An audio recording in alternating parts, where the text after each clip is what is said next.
మన ఆంధ్ర గవర్నమెంట్ అనేది ఆ ఫ్రీ బస్ అనేది ప్రపోజల్లో ఉందన్నమాట. గవర్నమెంట్ అనేది ఫస్ట్ ఫ్రీ బస్సెస్ ఇంప్లిమెంట్ చేయాలంటే ఫస్ట్ చేయాల్సింది ఏంటంటే నెంబర్ ఆఫ్ బస్సెస్ అనేది ఇంక్రీజ్ చేయాలి. అంటే మ్యానుఫ్యాక్చర్ చేసి బస్సెస్ అనేది ఎక్కువ చేయాలి. ఆ బస్సెస్ అనేది పెంచాలంటే దానికి ఒక బడ్జెట్ ప్రవేశపెట్టాలి. ఆ బడ్జెట్ ప్రవేశపెట్టాలంటే ఫస్ట్ మన రాష్ట్రంలో ఎంత ఉంది, రెవెన్యూ ఎంత ఉందో చూసుకోవాలన్నమాట.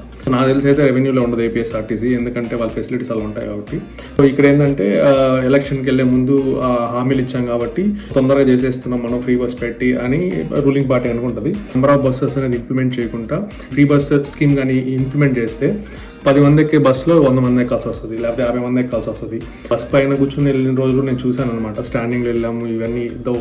దో ఏంటంటే అప్పుడు టికెట్ పెట్టుకునే వాళ్ళు ఓకే అంటే సాటిస్ఫైడ్ అనమాట. ఇప్పుడు ఫ్రీ బస్ కాబట్టి ఇలాంటి ఫ్రీ బస్ ఇచ్చి కూడా అంటే ఎట్లా ఆలోచిస్తారంటే జనాలు డబ్బులు పెట్టి మేము కూర్చొని వెళ్తాం కదా, ఫ్రీ బస్ పెట్టి అనవసరం నిలుచుకొని వెళ్తున్నాము, ఇది మాకు అవసరం అనే ఫస్ట్ ఫీలింగ్ ఉంటుంది.